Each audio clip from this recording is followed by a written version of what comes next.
life within us which links us to the universe. Another key phrase is the path of initiation, upon which all must enter who would experience and evolve into a higher level of conscious awareness. Before entering upon the path, however, there is the flash of an awakening experience.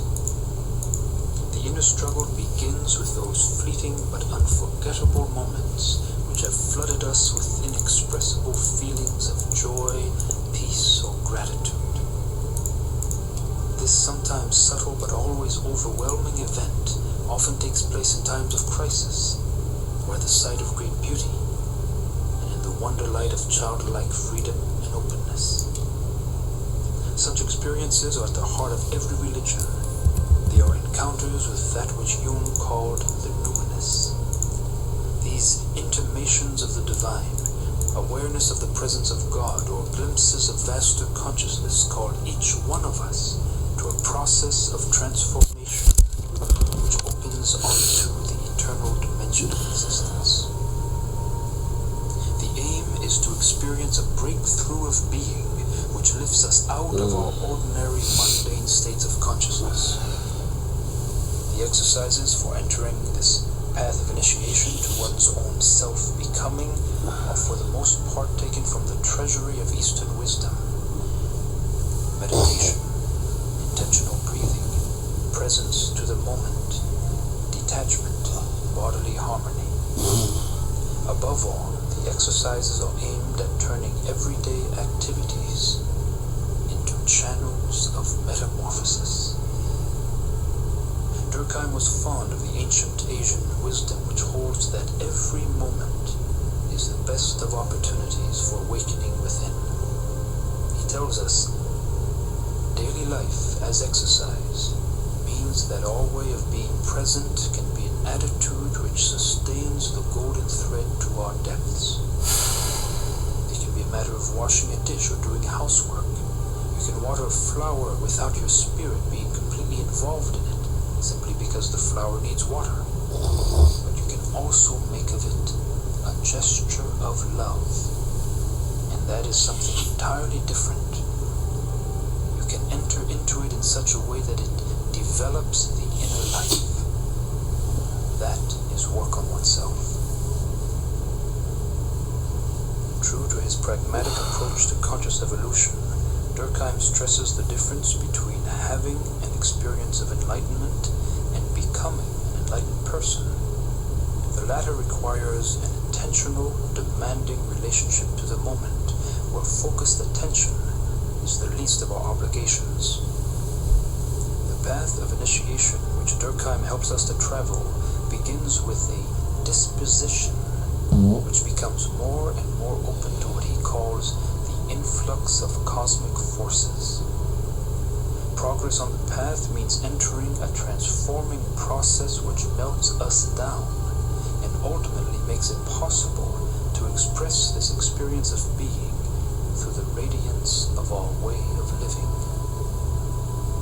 He tells us, there is a difference between the pure mystic and the person on the path of initiation.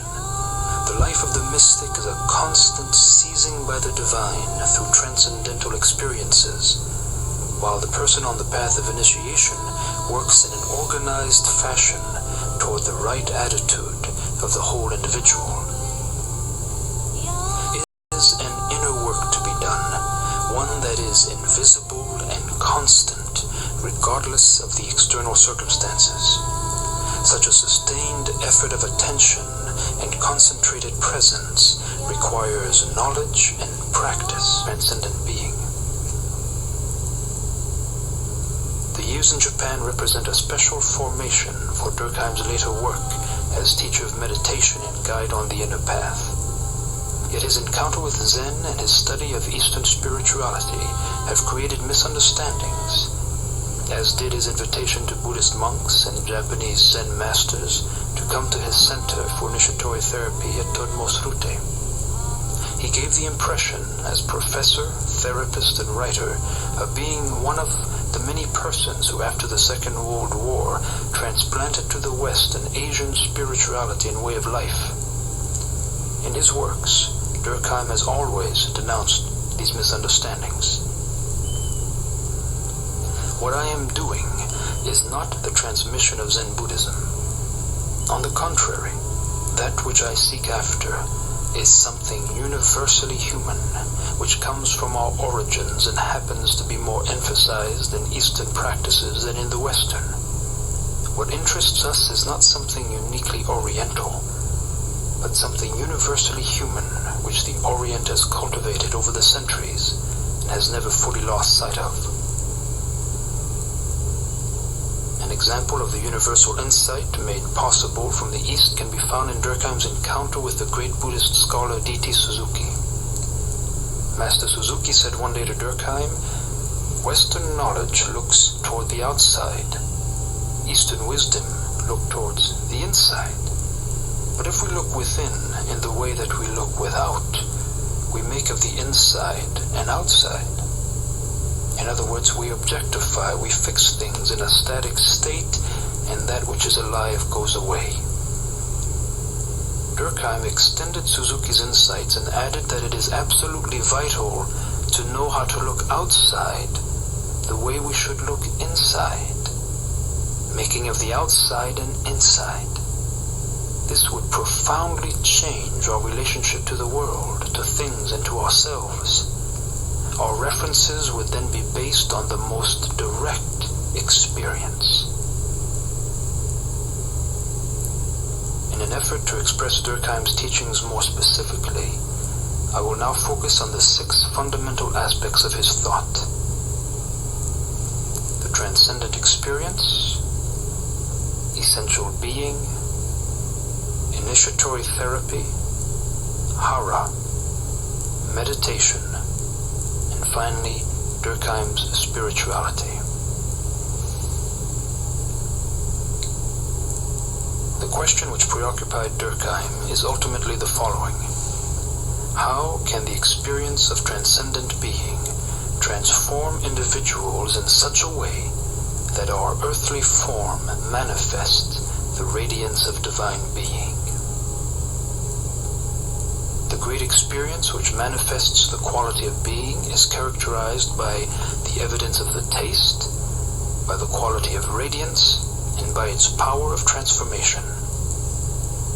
Here then is Mr. Durkheim's definitive expression of transcendent being, which is both our origin and the goal of our path of initiation. In the beginning and in the end, in the origin and in the unfolding of all life stands the transcendental I Am.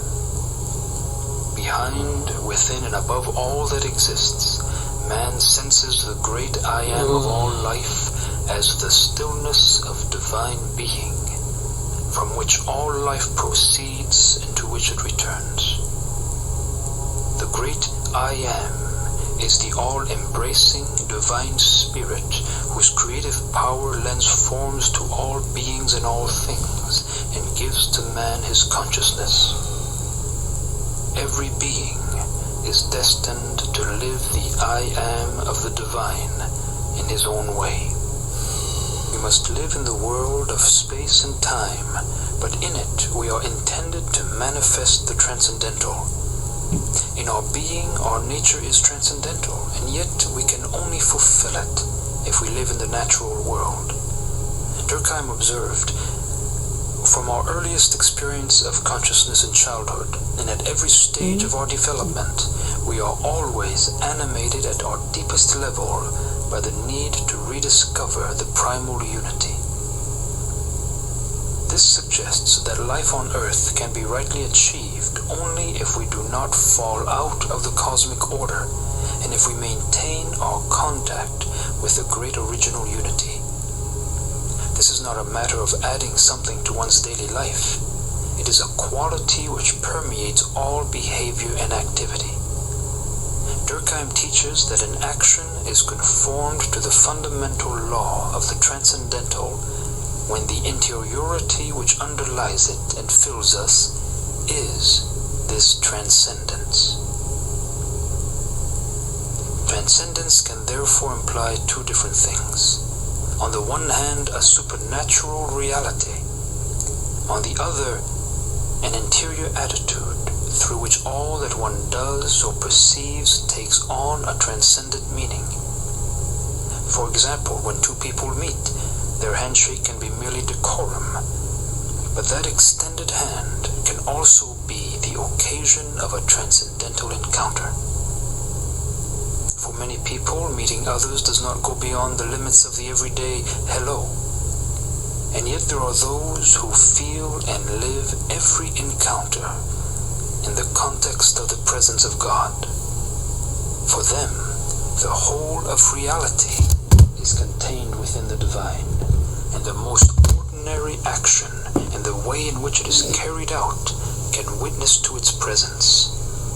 Whatever they do is intimately connected to that fundamental attitude which is always open to the manifestations of the immanent transcendental.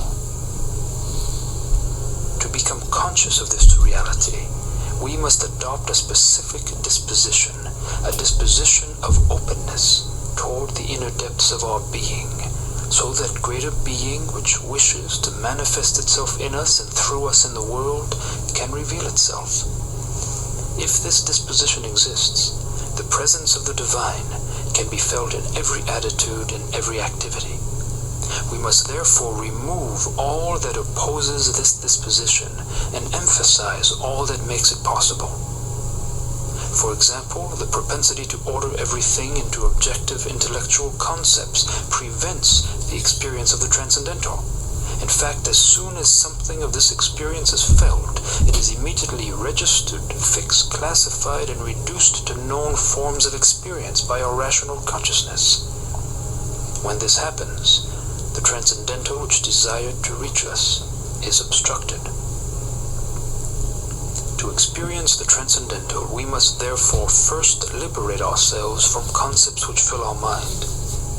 But to create emptiness is incredibly difficult, because as soon as an image has disappeared, another one emerges. The Zen monk who seeks through meditation to enter the great void speaks of these images and thoughts which obsess us as the wild hordes of monkeys. There are other hindrances to the manifestation of the transcendent in our consciousness, such as wrong forms of self, which cause us to live in tension or in dissolution. A consciousness of the transcendent within requires a manner of being present, attentive and passive to its presence, respecting it and being in harmony with it. The opportunity is then given to us to enter into or stay in contact with something which seeks us relentlessly. Yet even this attitude, which consists of seeking something, inhibits contact with that which we seek. For we seek for that which has in all ages sought us in the depths of ourselves in order to fulfill us. And it is precisely our seeking which can stop us from finding what is looking for us. This is a mighty paradox, often referred to in the writings of the great mystics. When we strain after something, we often cut ourselves off from the attitude of receptivity, which allows the entry of what it is that we are seeking. Here is how Durkheim describes a person who is no longer victimized by this external self. The person at home in himself, that is, the rightly centered individual, lives in that undisturbed state where the eternal out and in of breathing goes on peacefully, in which they give themselves to the world without losing themselves in it, abiding there a while without being swallowed up by it, withdrawing themselves without thereby cutting themselves off from it, and remaining alone without ever hardening themselves. Aligned with the essence of all religious teachings, Durkheim points out that the successful ego is 1. Not a rigid point, but the capacity for movement around a firm axis. 2. A capacity for change without the loss of individual form. 3. A penetrability which yet permits no breakdown of its boundaries.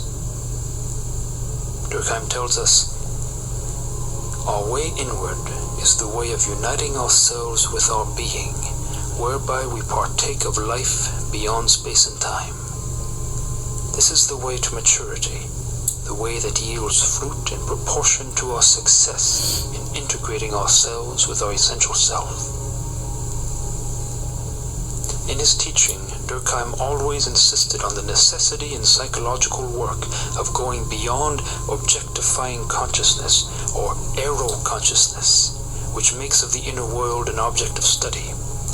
We must, on the contrary, enter into a cup consciousness, made of openness and acceptance toward our reality here and now, so that it relies on this reality for the work of transmutation of the ego, and makes of each situation, whether happy or miserable, agreeable or disagreeable, the best occasion to enter into the great experience. Obviously, we cannot avoid receiving such an experience through images and formulating it in words, objectifying it in some way.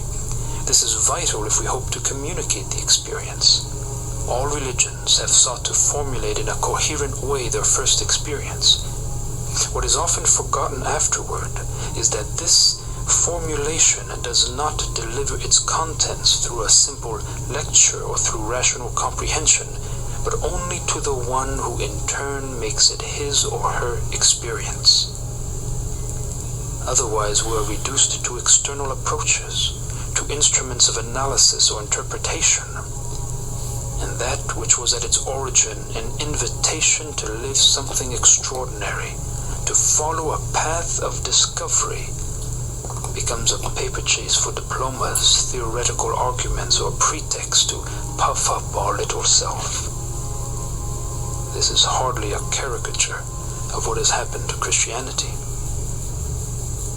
Without our being reborn on another level of consciousness beyond the rational self, we do not enter into living contact with this reality, whose quality and significance are radically new, that is to say, of which we can have no idea based on our own ideas. That is why conversion, the great turning around leading to the death of the ego, is the key to every biblical message as well as to all other religions. We are invited into an amazing experience. The Gospel of John tells us, "Come and see." It is the turning point of life, which finally gives us ears to hear, eyes to see, and a heart to understand. We have said that each of us has some memory of this kind of sensation, even if it is not spectacular, and even if we have not attributed much importance to it. Durkheim wrote in his Practice of the Inner Way, "We suddenly feel ourselves in a strange ambience. We are entirely present, completely there, and yet not focused on anything in particular. We feel ourselves in a very peculiar way, without harshness, harmonious within ourselves, and very open. Because of this openness, a profound fullness emerges. We are both absent and present, overflowing with life. We rest within ourselves, and we discover an inner affinity with everything that surrounds us. We are united to everything, yet detached from everything. We feel ourselves incredibly guided, and yet free from all obligation. Poor in this world, but covered with riches and inner power. This is a sensation of participating in being. It has often been felt in the depths of despair, the terrifying anguish of death or annihilation. There again, the experiences are many. Situations where death is close, wars, serious illness, accidents, fear is at its height. Death is inevitable. The last defenses of the little self are about to crumble. If at that precise moment we consent to lose our acquired positions and accept the unacceptable, we are suddenly invaded by a prodigious peace, freed from all fear and absolutely unassailable by death, however near it may be. For this living thing has taken hold of us, an indescribable power and fullness. We find ourselves in an entirely different dimension. The same experience is even better known among those who find themselves at the extreme limits of an absurd situation, plunged into the meaninglessness of life, where no remedy is possible. Situations of terrible injustices, inhuman treatment, senseless conditions of life. Times when resignation and rebellion would be dead ends. Being able to accept the unacceptable, that is, consenting to leave behind ordinary consciousness, is to be suddenly transfigured by a light which transcends absurdity or meaninglessness. It is a deeper meaning, beyond all meaning and meaninglessness, an inconceivable inner order. Other distresses which can provoke this experience of being occur when we are thrown into complete solitude, the loss of someone very close to us, or being excluded from a community, or total isolation. To let this reality penetrate you and say yes to the impossible pain, if only for a few seconds, can introduce us to a love beyond all limits of time and space. We then feel ourselves vitalized from within, surrounded at the heart of solitude, deeply connected to others, closer to them than ever before. Transformation is the best argument in witnessing to the truth of the experience of this other dimension of humanity. We cannot accuse someone of sentimental subjectivity or of illusion when he or she has been completely changed through the experience of being and now lives a radically new life. Carl Friedrich Durkheim tells us, this contact with being begins with an almost unconscious yearning of the heart and must be followed ceaselessly until we reach the fundamental experience of the explosion of the self and the realization of being, which transforms everything. We will now examine that within us which can come into contact with transcendent being. Durkheim calls it the essential self. But first, we must be clear about the obstacle to this experience. It is that which we generally mistake as our true identity, the existential self. Here is its fundamental characteristic. The more this affirmation of the self increases in power, and that is its tendency in each moment, the more it falls into division, dualism, rupture.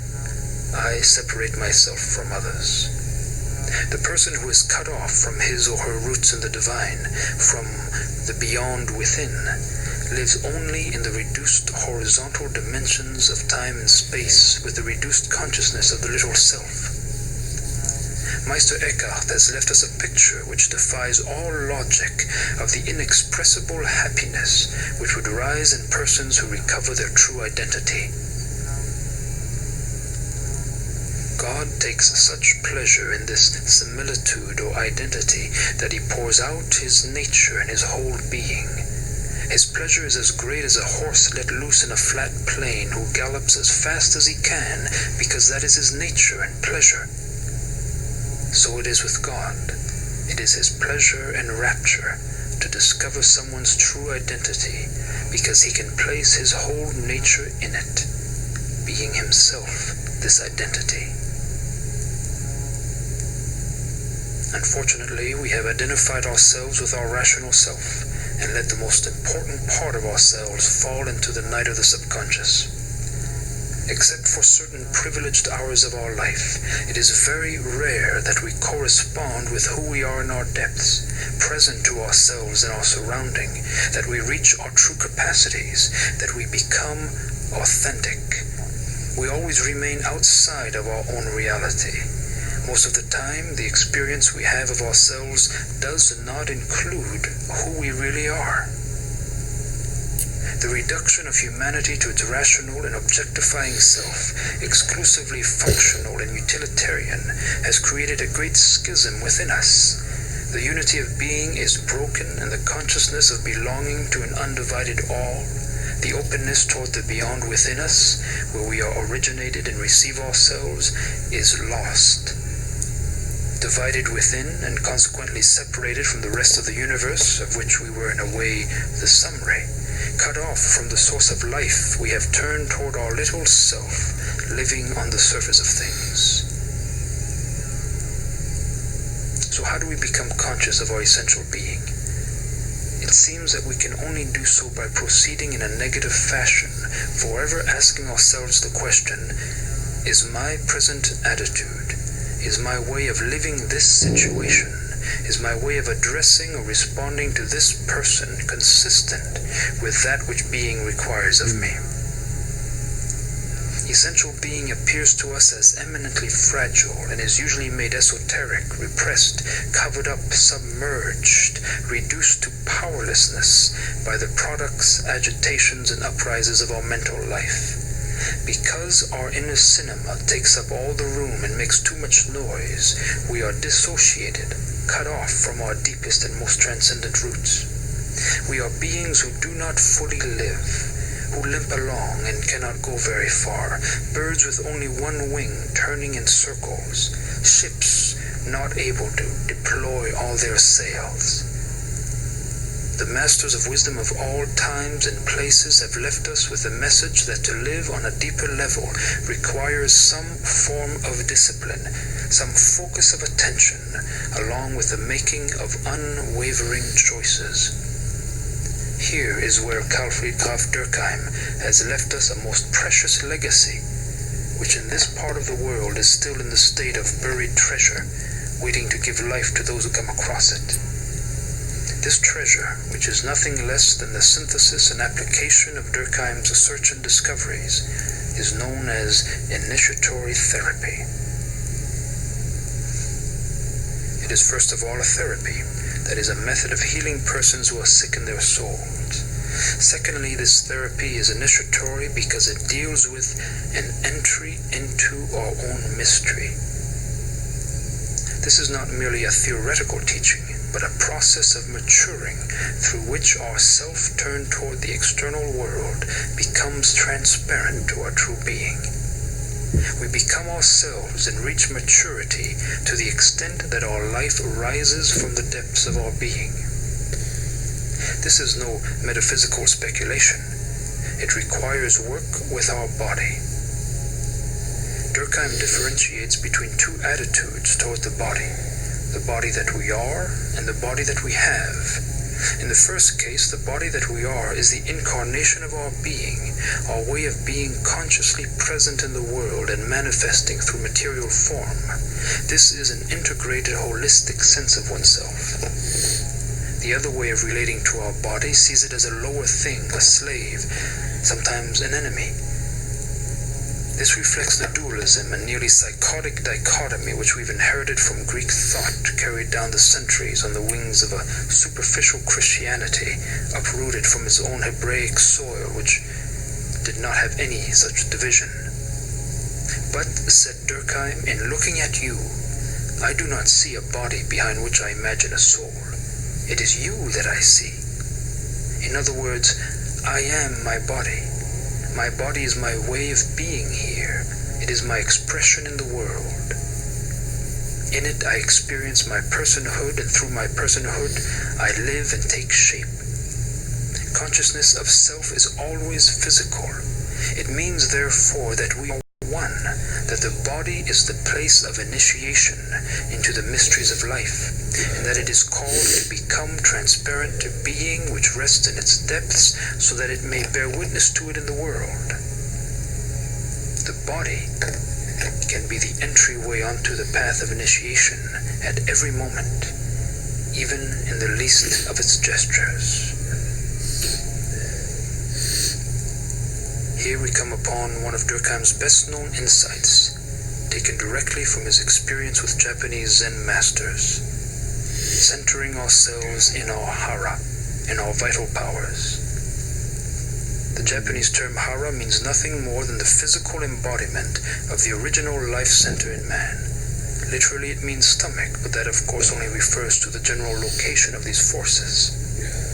Hara is the very embodiment of our contact with the fundamental powers of the greater life manifested in us.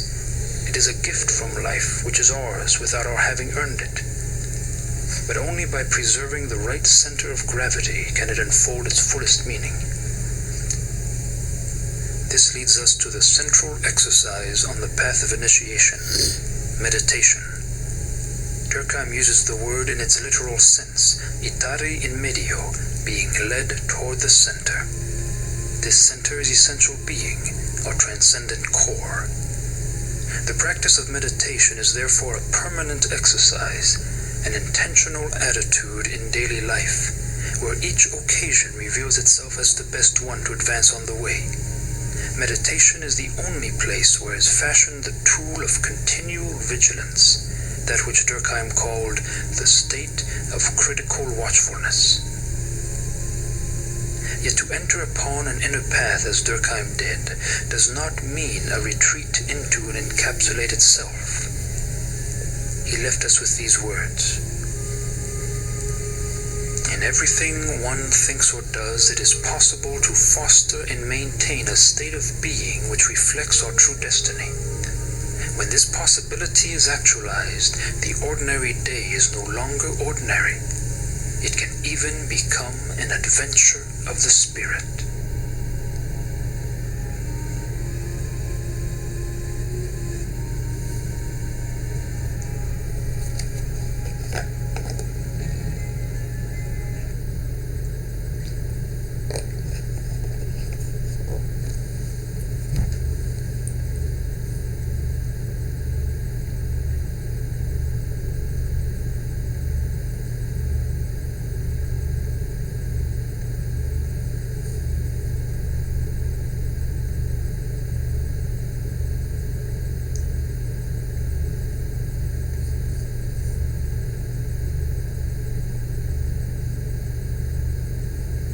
Chapter 17.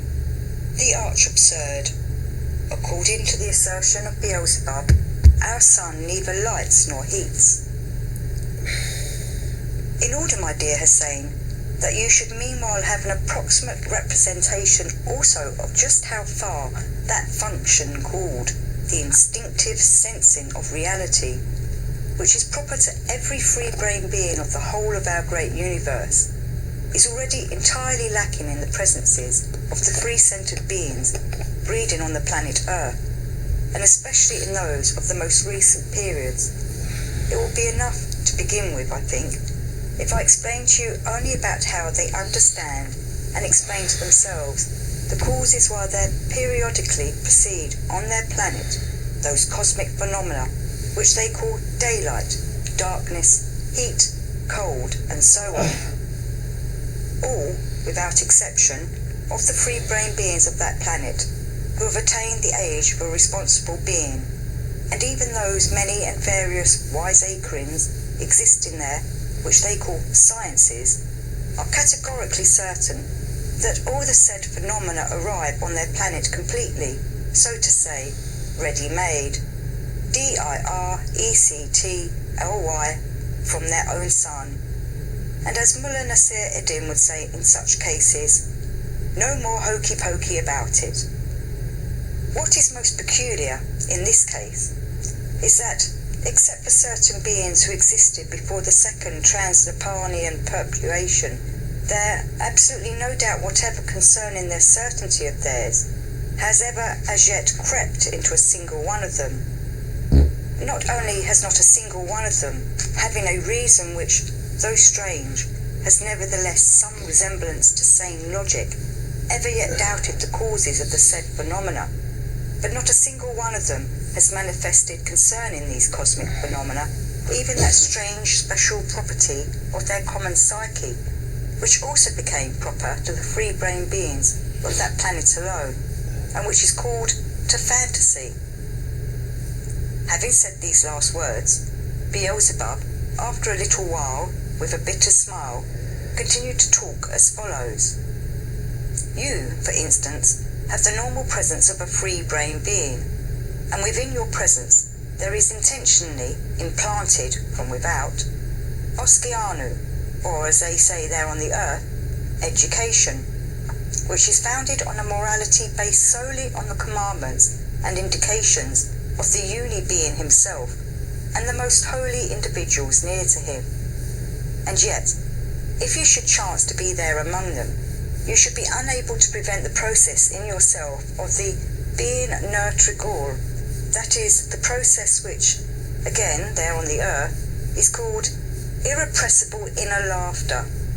That is to say, you would not be able to restrain yourself from such laughter if in some way or another they were suddenly clearly to sense and understand, without any doubt whatever, that not only does nothing like light, darkness, heat and so on come to their planet from their sun itself, but that their supposed source of heat and light is itself almost always freezing cold, like the hairless dog of our highly esteemed Mullah Nasir Eddin. In reality, the surface of their source of heat, like that of all the ordinary suns of our great universe, is perhaps more covered with ice than the surface of what they call their North Pole. Surely this herb of heat itself would rather borrow heat, if only a little, from some source of cosmic substance, than send a part of its own heat to any other planet, especially to that planet which, though it belongs to its system, yet in consequence of the splitting off from it of a whole side, became a lopsided monstrosity, and is now already a source of offensive shame for that poor system, ours. But do you yourself know, my boy, in general how and why, in the atmosphere of certain planets, during trog-auto-egocratic processes, there proceed those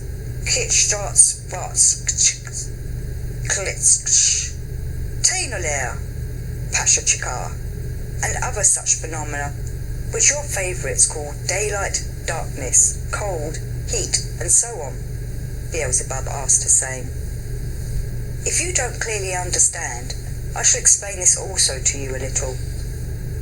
Although I have promised to explain to you, only later, all the fundamental laws of world creation and world maintenance in detail, yet the necessity here has arisen to touch upon, if only briefly, the questions concerning these cosmic laws, without waiting for that special talk I promised. And this is necessary, in order that you may be able better to take in all that we are now talking about, and also in order that what I have already told you may be transubstantiated in you in the right way. It is necessary to say, first of all, that everything in the universe, both the intentionally created and the later automatically arisen, exists and is maintained exclusively on the basis of what is called the common cosmic trog-auto-egocratic process. This most great common cosmic trog-auto-egocratic process was actualized by our endless uni-being when our most great and most holy Son Absolute had already existed, on which our all-glorious, endless Creator had and still has the chief place of his existence. This system, which maintains everything arisen and existing, was actualized by our endless Creator in order that what is called the exchange of substances, or the reciprocal feeding of everything that exists, might proceed in the universe, and thereby that the merciless Hieropass might not have its maleficent effect on the Son Absolute. This same most great common cosmic trog-auto-egocratic process is actualized always and in everything on the basis of the two fundamental cosmic laws, the first of which is called the fundamental first degree sacred heptaparapashinok, and the second, the fundamental first degree sacred triamazikamno. Owing to these two fundamental sacred cosmic laws, there arise first from the substance called epheroquilno, under certain conditions, what are called crystallizations, and from these crystallizations, but later, and also under certain conditions, there are formed various large and small, more or less independent, cosmic definite formations. It is just within and upon these cosmic definite formations that the processes of what are called the involution and evolution of the already formed concentrations and also of the said crystallizations take place. Of course, also according to the two said fundamental sacred laws, and all the results obtained from these processes in atmospheres and further by means of these atmospheres themselves blend and go for the actualizing of the said